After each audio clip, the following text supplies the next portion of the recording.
So today our topic is anger management. To understand the anger management, let us first see why should we manage the anger? What is there so serious in anger? जब तक हमारे अंदर anger की feeling है और हमारे दिलों में एंगर और ईगो है, हम अपनी लाइफ पीसफुली नहीं लीड कर पाएंगे।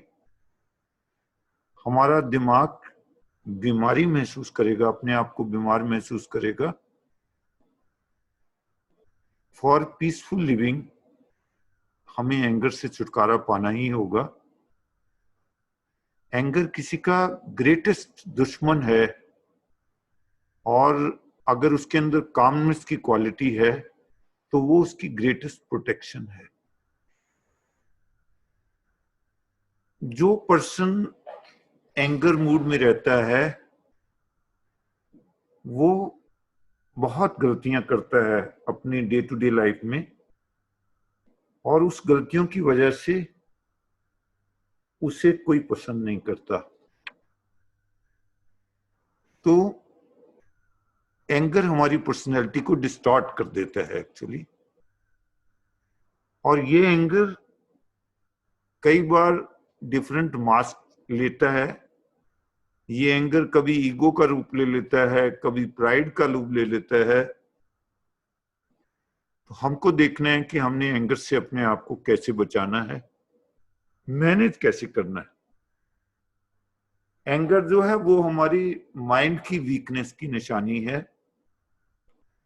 हमको अगर अपने माइंड को स्ट्रॉन्ग करना है, अपनी विल पावर को स्ट्रॉन्ग करना है, तो हमें अपने आप को अच्छे थॉट, अच्छी फीलिंग, अच्छे आइडियाज से भरना होगा और एंगर से छुटकारा पाना होगा।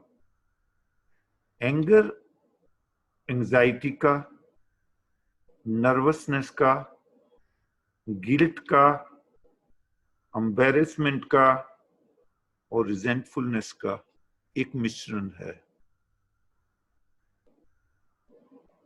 अगर आप एक सोल्यूशन तैयार करें जिसमें एंजाइटी हो, नर्वसनेस हो, गिल्ट हो, एम्बैरेसमेंट हो, रिजेंटफुलनेस हो, तो इससे जो आउटकम आएगी उसका नाम रखा जाएगा एंगर। एंगर एक अपने आप को सजा देने की बात है। Anger is a punishment to self for the mistakes of other. जो दूसरा गलती कर रहा है उसको जब आप डांटते हैं तो सबसे पहले आपको अपने आप को नुकसान पहुंचाना पड़ता है। जो एंगर और एग्रेशंस हैं वो हमें सही ढंग से एक्ट नहीं करने देती, हमारी विवेक बुद्धि को हमसे छीन लेती है। एंगर वो एसिड है जो जिस वेसल में है उस वेसल को पहले नुकसान पहुंचाता है दूसरे को नुकसान पहुंचाने से की बनिस्बत। एंगर हमारा एक एबनॉर्मलिटी की निशानी है। किसी इवेंट को, किसी फेथ को, किसी कल्चर को जब हम एंगरली डिस्कस करते हैं तो ये एबनॉर्मल रिएक्शन की निशानी है। एंगर हमारी विवेक बुद्धि को हमसे छीन लेता है। जब हम एंग्री होते हैं तो कई बार हम कई ऐसे शब्द अपने मुंह से निकाल देते हैं जिसको कि फिर वापस लेना बड़ा मुश्किल हो जाता है, क्योंकि तीर कमान की तरह जब शब्द हमारे मन से निकल जाते हैं तो फिर उसको वापस लेना बड़ा मुश्किल हो जाता है। एंगर तो एक ऐसे कोल की तरह है, एक ऐसे कोयले की तरह है जो जलता हुआ कोयला है, जो आप किसी को मारने की नीयत से उठाते हैं तो वो जिसको आप मारना चाहते हैं, कोयला फेंकना चाहते हैं जिस पर, उससे पहले वो आपके हाथ को नुकसान पहुंचाता है। एंगर के हमारे फिजिकल डोमेन पर क्या इफेक्ट पड़ते हैं? Angry person abusive language use करता है, कई बार उसके एक्शन वायलेंट हो जाते हैं, वो हाथापाई तक पहुंच जाता है। ब्लड प्रेशर राइज करने का मेन कारण एंगर रहता है। कभी कभी एंगर जो है उससे आपका ब्रेन स्ट्रोक भी हो जाता है, और फिर ब्रेन स्ट्रोक वाली जो प्रॉब्लम है उससे आदमी कई बार नॉर्मलाइज नहीं हो पाता। एंगर की ज्यादा प्रेजेंस हमारे अंदर कैंसर को जो जन्म देती है, शुगर की प्रॉब्लम हमें रहती है। एंगर हमारे ईटिंग डिसऑर्डर हमें पैदा करता है। कई बार हम जितना खाना होता है उससे ज्यादा खाते हैं, और कई बार हमें भूख नहीं लगती गुस्से की वजह से। हार्ट प्रॉब्लम, हाइपरटेंशन, नींद ना आना, इंसोम्निया की बीमारी, पैरालिसिस होना, इन सब में स्टैमरिंग, इन सब में एंगर अपना एक रोल अदा करता है। Most of the time it is seen कि एंगर के कारण ये बीमारियां हमारे अंदर जन्म लेती हैं।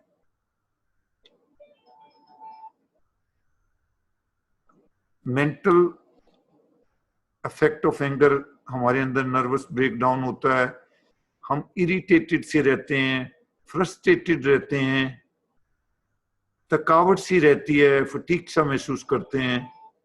सब कुछ सामने जो चल रहा होता है वो अच्छा नहीं लगता हमें, हम में एंग्जाइटी बढ़ जाती है।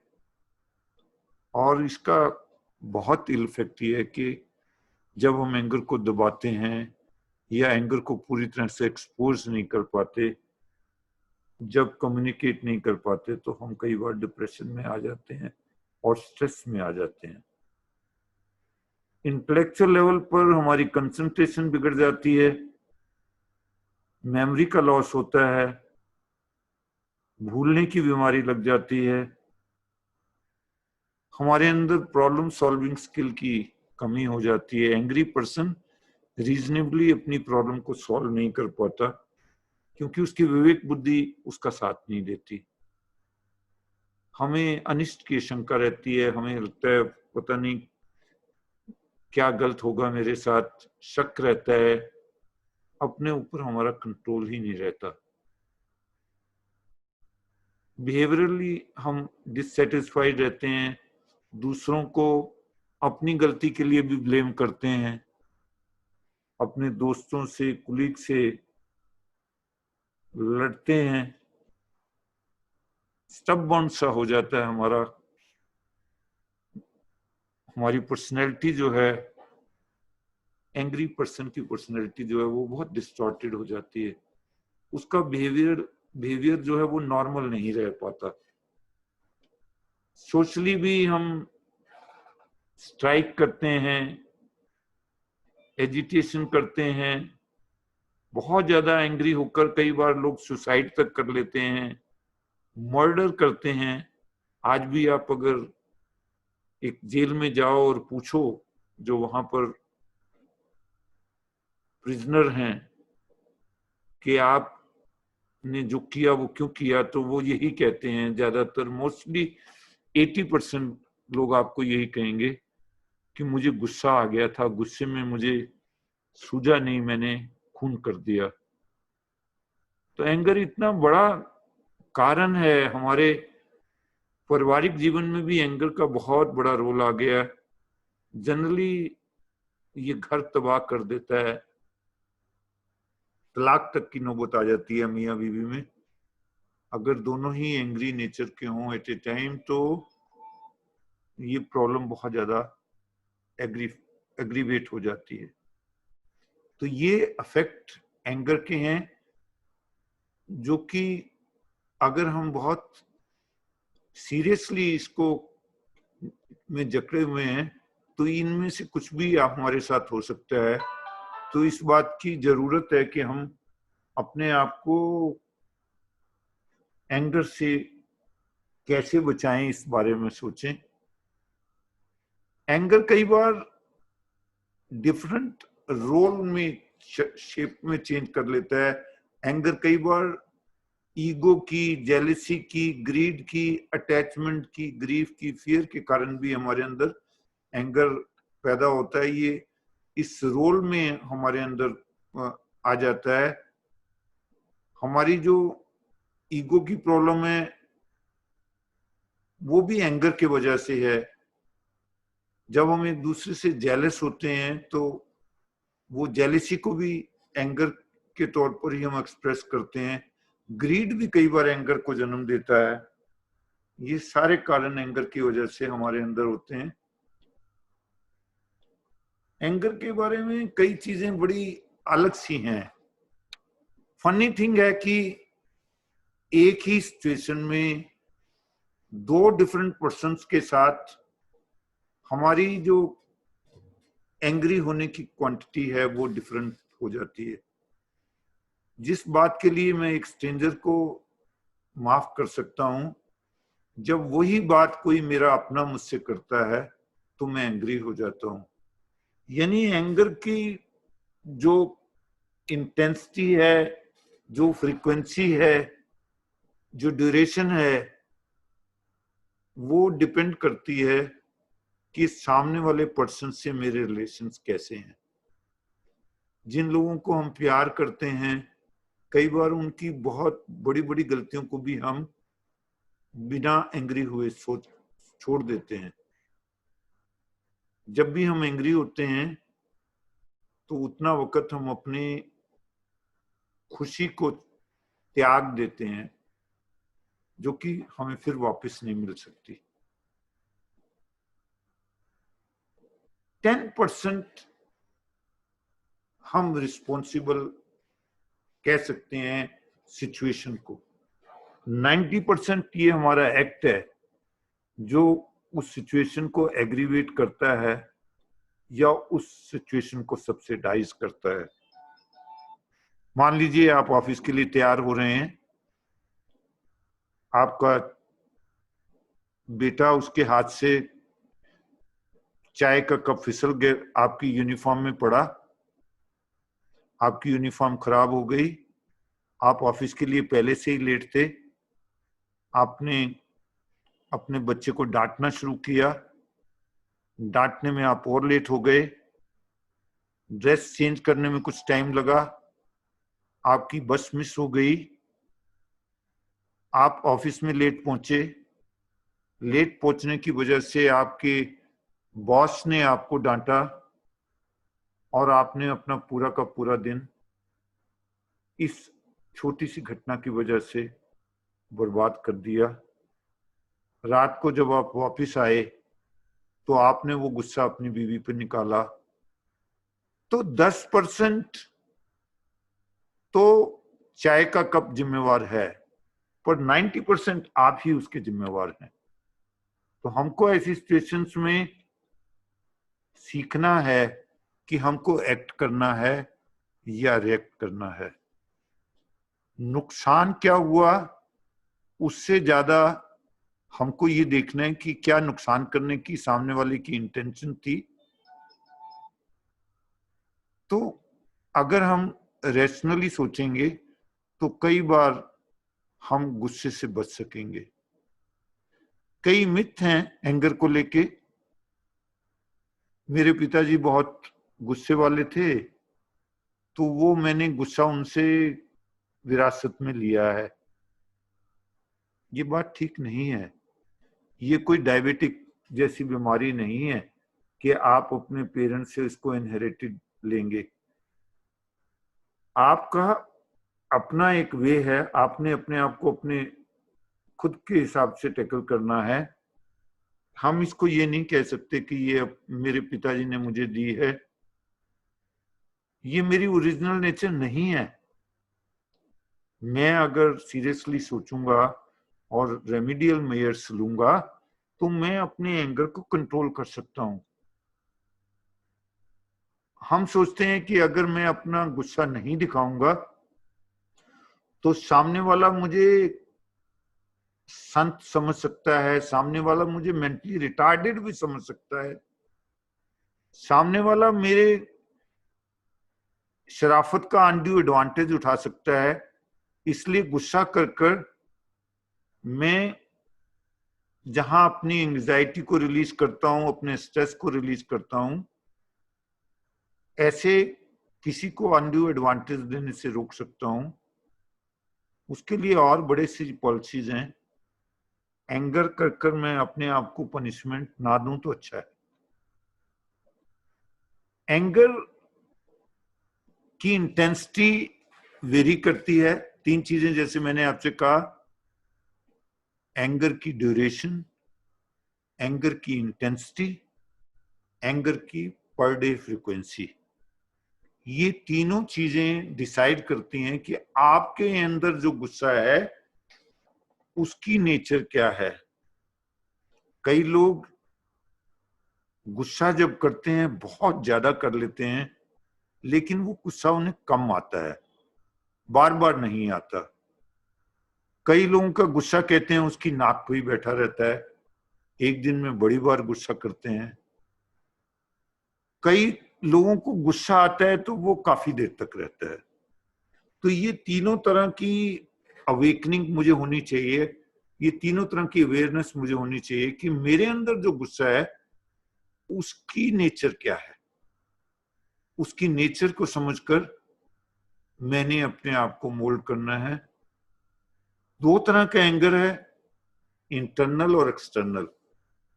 एक्सटर्नल एंगर आप जानते हैं, मैं बोलकर, अपने एक्शन से, अपने बिहेवियर से, अपनी आंखों से आंखें लाल हो जाना, अपना फेस, इनसे मैं अपना बाहरी गुस्सा दिखा सकता हूं। और ये उतना डेंजरस नहीं है जितना कि इंटरनल एंगर हमारा डेंजरस है। इंटरनल एंगर हमें किसी चीज को अपने अंदर काफी देर तक हम रखते हैं। हम कभी किसी से हर्ट होते हैं, लेकिन उसको फिर जवाब देने के चक्कर में कि अब जब मुझे मौका मिलेगा तब मैं इसको सीधा करूंगा, उस चक्कर में वो जो फीलिंग है वो अपने अंदर पाले रखते हैं। तो कई इस तरीके की चीजें जिनसे कि फाइनली जब वो एकमुलेट हो जाती हैं बॉडी में, तो वो मेरे अंदर बीमारियां भी पैदा करती हैं। मेरे अंदर एक वॉल्केनो सा पैदा हो जाता है और वो कभी भी किसी भी रेंज में, किसी भी शेप में आकर वो मुझे नुकसान पहुंचा सकता है। और अगर मैं अपनी फीलिंग को एक्सप्रेस नहीं कर पाता, अपने तक ही रखता हूं, तो कई बार वो डिप्रेशन का शेप ले जाता है, जो कि बहुत ही डेंजरस बीमारी है। और आजकल के बच्चों में, आजकल के अडल्ट्स में, आजकल की जनरेशन में ये डिप्रेशन और रिवेंज इतना ज्यादा फैल गया है, इतने लोग इसके शिकार हैं। तो इसलिए बहुत जरूरी है कि हम समझें कि हमने एंगर से अपने आप को कैसे बचाना है, कैसे अपने एंगर्स को मैनेज करना है। क्या क्या पॉसिबल रीजन हमें नजर आते हैं एंगर के। जब हमारी परफॉर्मेंस, जब हमारे रिस्पॉन्स हमारी इच्छा के अनुसार नहीं होते, हमारी एक्सपेक्टेशन से नीचे होते हैं, तो हम एंग्री हो जाते हैं, कभी अपने पर, कभी सामने वाले पर। कई बार हम पहले से ही सोचकर चलते हैं कि सामने वाला मुझे ऐसे ही ट्रीट करेगा, या सामने वाला अच्छा आदमी नहीं है और उससे बात करने के लिए एंग्री होना शायद जरूरी है। इस तरीके के परसीव्ड नोशन से भी एंगर हमारे अंदर पैदा होता है। हमारे अंदर अपनी प्रॉब्लम को खुद को सॉल्व करने की स्किल नहीं होती, तो हम नर्वस हो जाते हैं, हम अपने आप से भी अनॉयड होते हैं, सामने वाले से भी। अपनी इस प्रॉब्लम के लिए किसी और को जिम्मेवार ठहराना शुरू कर देते हैं और फाइनली हम एंग्री हो जाते हैं।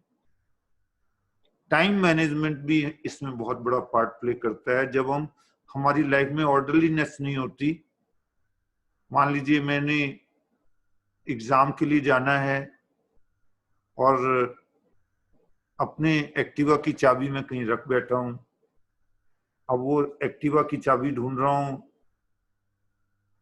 और टाइम बीच में कम होता जा रहा है, तो ऑटोमेटिकली नर्वसनेस आएगी, ऑटोमेटिकली मुझे गुस्सा आएगा। तो टाइम की प्रॉपर मैनेजमेंट, अगर हम किसी काम को जो इम्पोर्टेंट है उसको अर्जेंट ना बनने दें, क्योंकि जब वो टाइम इम्पोर्टेंट काम अर्जेंट बन जाता है तो कहीं ना कहीं मेरे अंदर नर्वसनेस आती है, मेरी हार्ट बीट तेज हो जाती है और उससे कहीं ना कहीं मेरे अंदर एंगर जनरेट करता है। अपनी ही मिस्टेक से ज्यादा बार आदमी दुखी होता है, वो फ्रस्ट्रेटेड होता है, हाय हाय मैंने ऐसा क्यों किया। और प्रॉब्लम तो ये है कि हम उसको भूल नहीं पाते। जब भी कभी हमें वो लिए टाइम मिलता है तो उस टाइम में हमें अपनी की हुई मिस्टेक के ऊपर जो गिल्ट आता है, जो पछतावा आता है, वो मेरे सेल्फ एस्टीम को लो करता है और उससे मेरे अंदर एंगर पैदा होता है। जब हमारे साथ कोई नाइंसाफी करता है, अनजस्टिस करता है, जब सामने वाला मेरे साथ चालाकी कर रहा है, मुझे बेवकूफ समझ रहा है,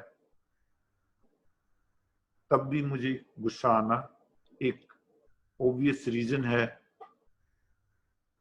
जनरली हम लोग ये चाहते हैं कि सामने वाला हमारे अकॉर्डिंगली एक्ट करे।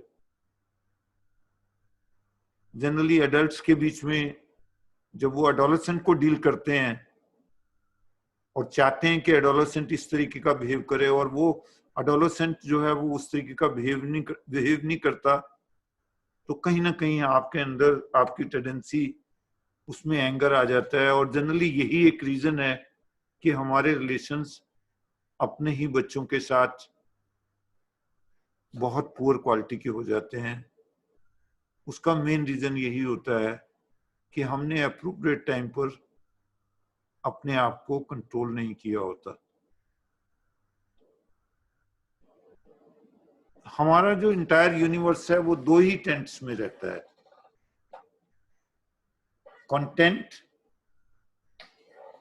जो हमें हैप्पीनेस देता है और डिसकंटेंट जो हमें एंगर की ओर डालता है। अब चॉइस हमारी है, हमने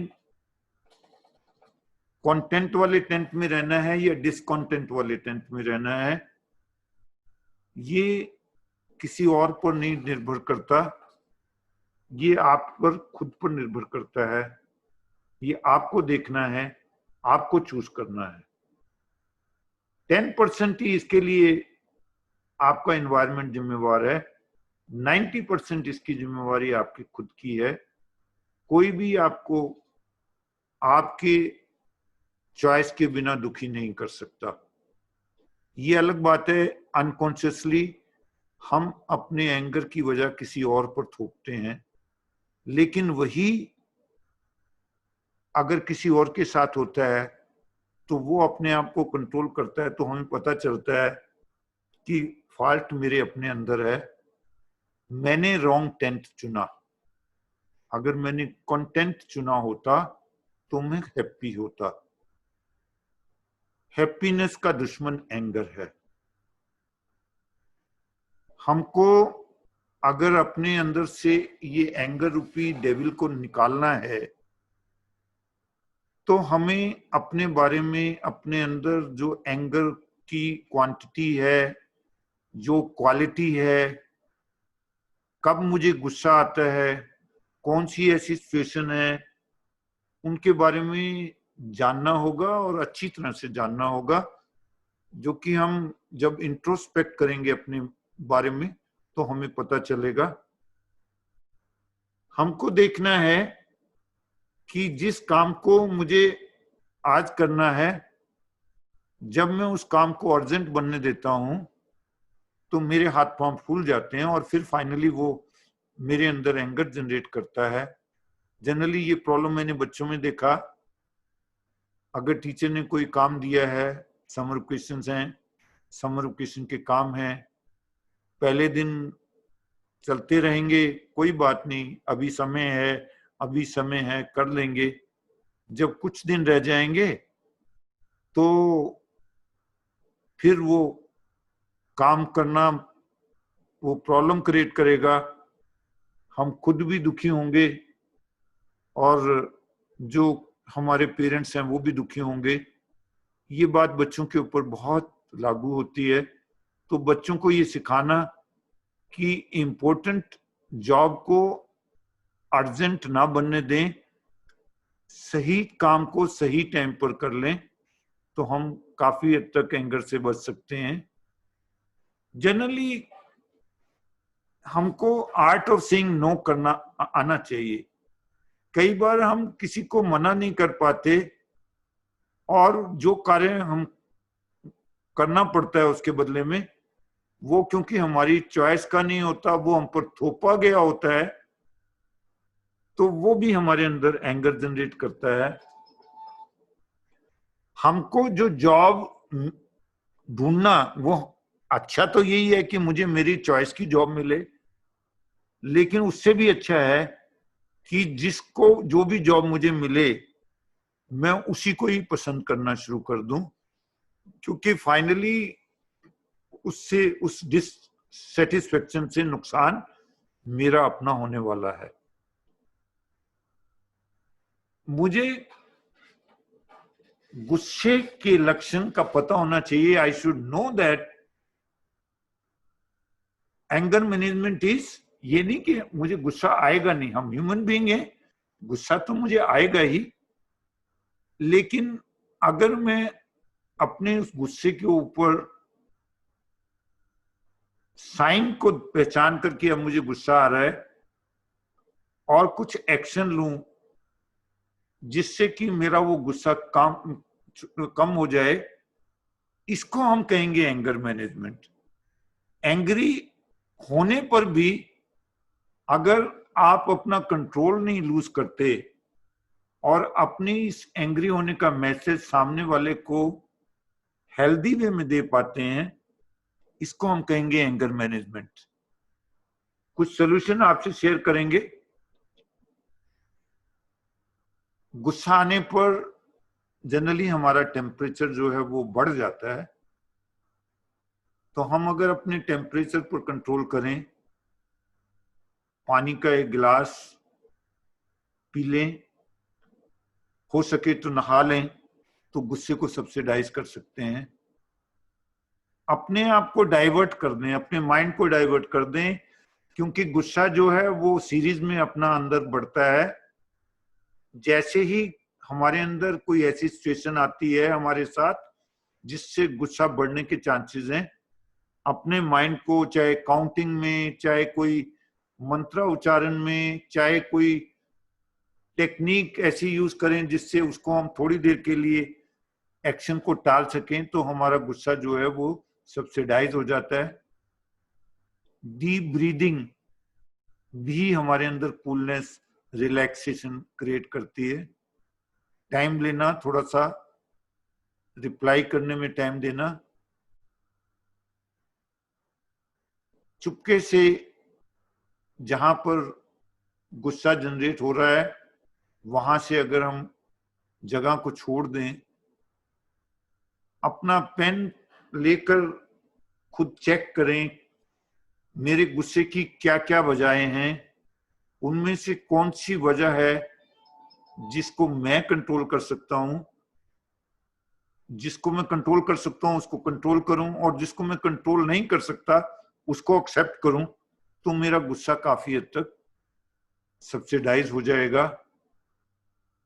अगर गुस्से में अपने अंदर उस गुस्से को ना दबा के थोड़ा बहुत रोना भी पड़े तो अच्छा है। इससे वो गुस्सा आपका इंटरनल गुस्सा नहीं रह जाता, आप वो गुस्से को क्लियर कर लेते हैं। फिजिकल एक्सरसाइज, लाइट एक्सरसाइज आपके मसल्स को रिलैक्स करते हैं, आपके गुस्से को सब्सिडाइज करते हैं। जनरली ये जो बच्चे हैं जिनके अंदर बहुत एनर्जी रहती है और वो एनर्जी उनका गुस्से का रूप ले लेती है।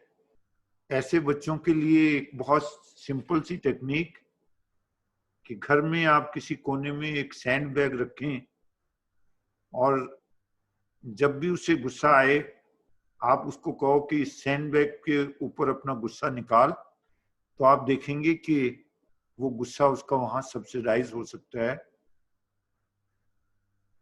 अगर गुस्से के वक्त आप कोई ऐसी ह्यूमरस बात को याद कर लें या हंस लें, चाहे वो आर्टिफिशियल हंसी हो, वो भी आपके गुस्से को रिवर्स कर सकता है। हमको अपने एक्शन की रिस्पॉन्सिबिलिटी लेनी होगी। हम जनरली करते क्या है कि हम उसके लिए किसी और को ब्लेम करते हैं और फिर हमारा गुस्सा जो है वो कंट्रोल नहीं होता। अगर हमारा गुस्सा खुद पे है तो लेटर और सूनर वो कंट्रोल हो जाता है। हमारे डिजायर्स की मल्टीप्लिकेशन भी हमारे अंदर गुस्सा क्रिएट करती है। जब हम एक डिजायर हमारी पूरी होती है तो ये मानकर चलिए कि वो डिजायर एक और बड़ी डिजायर को जन्म देती है। थोड़ी देर के लिए हमें उस डिजायर के फुलफिलमेंट पे खुशी होती है, लेकिन फिर देखा ये गया कि फिर वो डिजायर जो है वो एक और नई डिजायर को जन्म देती है और जब वो डिजायर पूरी नहीं होती तो वो एक गुस्से को जन्म देती है। और कई बार कुछ लोग जो मेरी वो डिजायर को पूरा ना होने के कारण स्रोत होते हैं, सोर्सेज होते हैं, वो फिर उस गुस्से का को झेलने का वो बनते हैं। अपने अंदर अगर मैं लव की क्वांटिटी को, लव को मल्टीप्लाई कर लूं, लव को मल्टीप्लाई करने के लिए सिंपल सी टेक्निक्स हैं, मेडिटेशन या नेचर के, भगवान की क्रिएशंस, एप्रिसिएशन की क्वालिटीज। इन सब चीजों को अगर मैं इस्तेमाल करता हूं, ग्रेटिट्यूड है मेरे में, तो इनसे मेरे अंदर लव की क्वांटिटी बढ़ती है और जो जिनके अंदर प्यार की मात्रा ज्यादा होती है उनमें फिर गुस्से की मात्रा कम हो जाती है। जो चेंज हो सकता है उसको मैं कर लूं और जो नहीं चेंज हो सकता उसको एक्सेप्ट कर लूं, तो गुस्से का कोई रीजन ही ना रह जाए। सही समय पर सॉरी फील करूं, अपने नेगेटिव थॉट्स को इमेजिनरी और पॉजिटिव थॉट से रिप्लेस कर लूं। कई बार कोई पर्सन मान लीजिए आपके पास आकर आपको कहता है कि तेरे बारे में सो एंड सो, वो जो तुम्हारा ब्रदर बना हुआ है सो कॉल्ड, वो ऐसा बोल रहा था, तो आप अलग तरीके से सोचना शुरू कर देते हैं।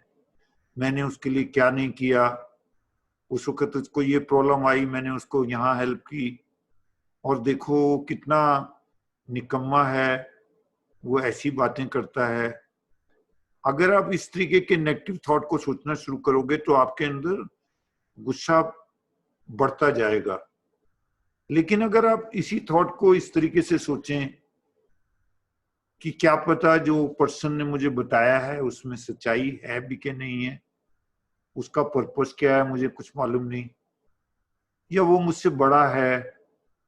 ऐसे ही कई कई बार आदमी को अनइंटेंशनली भी कुछ कह जाता है, या मुझसे छोटा है, मुझे माफ कर देना चाहिए। तो आप जब अपने गुस्से की वजह को राइटिंग में लिखते हैं तो गुस्सा काफी हद तक सब्सिडाइज हो जाता है। जब आप गुस्से को एक्सप्रेस करने की बजाय गुस्सा क्यों आया क्या अवॉइड करना चाहिए, ऐसा सोचना शुरू करते हैं। आर्गुमेंट की जगह सॉल्यूशन सोचने की कोशिश करते हैं, तो गुस्सा सेटिस्फाई होता है। प्रेयर से, रेसिटेशन ऑफ गायत्री मंत्रा,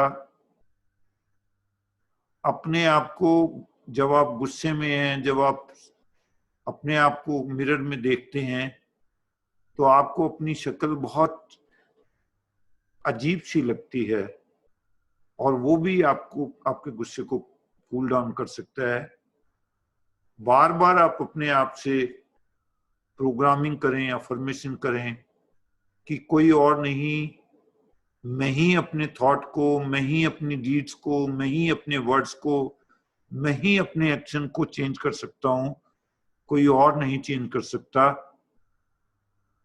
हर जो भी इंस्टांस मेरे साथ हुआ उसको एक लेसन समझ कर लूंगा, तो काफी हद तक गुस्से पे कंट्रोल हो जाएगा। सामने वाले को माफ कर सकूं, सामने वाले ने जो मेरे साथ जाति की है उसको माफ कर दूं, उसको भूल जाऊं, यही मेरे लिए ठीक रहेगा। क्योंकि आपसे मैंने पहले ही शेयर किया कि गुस्सा वो पनिशमेंट है जो किसी और की मिस्टेक के लिए आप झेलते हैं। अपनी मिस्टेक्स को, अपनी वीकनेसेस को, अपनी फीलिंग्स को एक्सेप्ट करके दूसरे की जगह अपने आप को रखकर, अगर मैं चाहूं तो काफी हद तक गुस्से को सब्सिडाइज कर सकता हूं। अगर मैं ठंडा रहता हूं तो कोई मुझे काट नहीं सकता, लेकिन आप जानते हैं अगर आयरन को भी काटना हो तो उसको गर्म किया जाता है पहले। जब आदमी गुस्से में होता है तो उसके गुस्से की वजह से वो वीक हो जाता है। गुस्सा कोई बहादुरी की निशानी नहीं है, गुस्सा हमारी मेंटल वीकनेस की निशानी है। अगर हम सच्चाई की राह पर चलें तो भगवान हमारा साथ देते हैं। जनरली गुस्से का कारण वजह ये होती है कि हम किसी झूठ को सच बनाने की कोशिश करते हैं। 4 तरह के फेथ कि मैं आत्मा हूं, मैं शरीर नहीं हूं, मेरा स्पिरिचुअल फादर खुद भगवान है और मुझे उनकी गाइडेंस में काम करना है। ये पूरा वर्ल्ड ही मेरा परिवार है और मुझे खुद भी जीना है, दूसरे को भी जीने देना है। ये सोच आज के कंसेप्ट में बहुत जरूरी हो गई। आप देख रहे हैं जिस तरीके से वर्ल्ड वार के चांसेस बन रहे हैं, उसका रीजन एक ही है कि हम अपने आप को इंडिविजुअलाइज कर लेते हैं। हमको लगता है सिर्फ हमको ही रहना है और हम रहेंगे तब जब दूसरे वाला नहीं रहेगा। इस तरीके की सोच हमारे अंदर गुस्सा जनरेट करती है। इस लाइफ में सब अपना अपना रोल कर रहे हैं, उसमें एक रोल हमें मिला है, हमको अपने रोल को बखूबी करना है। हो सकता है हमारे सामने वाले ओपोनेंट को गुस्सा करने का रोल मिला हो सकता है भगवान ने उसको मेरे गुस्से को टेस्ट करने के लिए गुस्सा दिया हो, और मुझे ये देखना है कि भगवान इस रूप में आकर जब सामने वाला मुझसे गुस्सा करे, क्या मैं अपने ऊपर कंट्रोल कर सकता हूं, क्या मैं अपना रोल नाइसली प्ले कर सकता हूं। इस बात को मैंने देखना है। मेडिटेशन एक बहुत ही जबरदस्त टेक्निक है जो मुझे मेरी आत्मा से साक्षात्कार कराती है, जो मुझे ऐसी नेगेटिविटी के टाइम पर बचाती है, मेरे लिए एक शील्ड का काम करती है। मेडिटेशन मेरे गुस्से को सब्सिडाइज कर सकती है। ये छोटी छोटी जो चीजें आपसे मैंने शेयर की हैं, मुझे उम्मीद है यदि आप इसको सीरियसली लेंगे तो आप अपनी इस बीमारी से अपने आप को आजाद कर पाएंगे। किसी भी बीमारी से आपने छुटकारा पाना हो तो उसका एक फार्मूला है, हमने पहले भी डिस्कस किया है। वो फार्मूला वो है 4F, फॉलो द मास्टर। पहला F, जितनी भी ये बातें आपसे कही ये यूनिवर्सल ट्रुथ हैं, इनको फॉलो करो। फेस द डेविल, फेस करो। हाँ ठीक है, मुझे गुस्सा आता है, लेकिन इसका मतलब ये नहीं कि मैं गुस्से में ही अपनी जिंदगी बिताऊंगा। मैंने अपने इस गुस्से को काबू करना है, मैंने इस गुस्से का मुकाबला करना है। फाइट टिल एंड, तीसरा F, कि ये नहीं कि आज मुकाबला किया और कल को फिर से लेट डाउन हो गए। And finish the game. And point हमारा यही होना चाहिए, जब ये संसार हम छोड़कर जाएं और अगला जन्म हमें लेना पड़े, तो इस जन्म में जितना गुस्सा हमारे अंदर है उससे अगले जन्म में उससे कम गुस्सा हो और ना हो। उसके लिए प्रयास करना है, उसके लिए भगवान से प्रेयर करनी है। ऐसा कोई काम नहीं जो नहीं हो सकता, ऐसी कोई प्रॉब्लम नहीं जिसका सलूशन ना हो। चॉइस हमारी है, हमको किस टेंट में रहना है। हमको कंटेंट में रहना है या डिसकंटेंट में रहना है। अगर हम कंटेंट में रहेंगे, खुद भी अपनी लाइफ को एंजॉय करेंगे और दूसरा भी हमारे साथ रहकर उसको एंजॉय करेगा। कभी कभी हमारा गुस्सा दूसरे के लिए बड़ा नुकसान करता है, हमें तो नुकसान करता ही है, लेकिन जिसको मजबूरी में मेरे साथ रहना है उसको भी मेरे गुस्से का नुकसान उठाना पड़ता है। मेरी वजह से कोई हर्ट हो, मुझे इससे बचने की कोशिश करना है। और ये help ever, hurt never, love all, serve all, ये बहुत जरूरी है। मुझे ये दो प्रिंसिपल जो मुझे मेरे मास्टर ने दिए, साईं बाबा ने, मैं वो प्रिंसिपल आपसे शेयर करता हूँ। ये दो प्रिंसिपल पर चलकर अपने गुस्से के ऊपर काबू कर कर अपनी नेक्स्ट जनरेशन को एंगर फ्री बनाकर और अपने स्कूल को हैप्पी स्कूल बनाकर हम अपनी लाइफ के मकसद को सही तरीके से पूरा कर पाएंगे। ऐसा ही मैं भगवान से प्रेयर करता हूँ, वो मुझे भी, आपको भी, सबको सद्बुद्धि दे कि हम अपने गुस्से पर कंट्रोल कर पाए। धन्यवाद, थैंक यू। आपके कोई भी प्रश्न हो, आप वो प्रश्न, एक जीमेल मैंने आपसे शेयर किया है, फिर से आप नोट कर सकते हैं।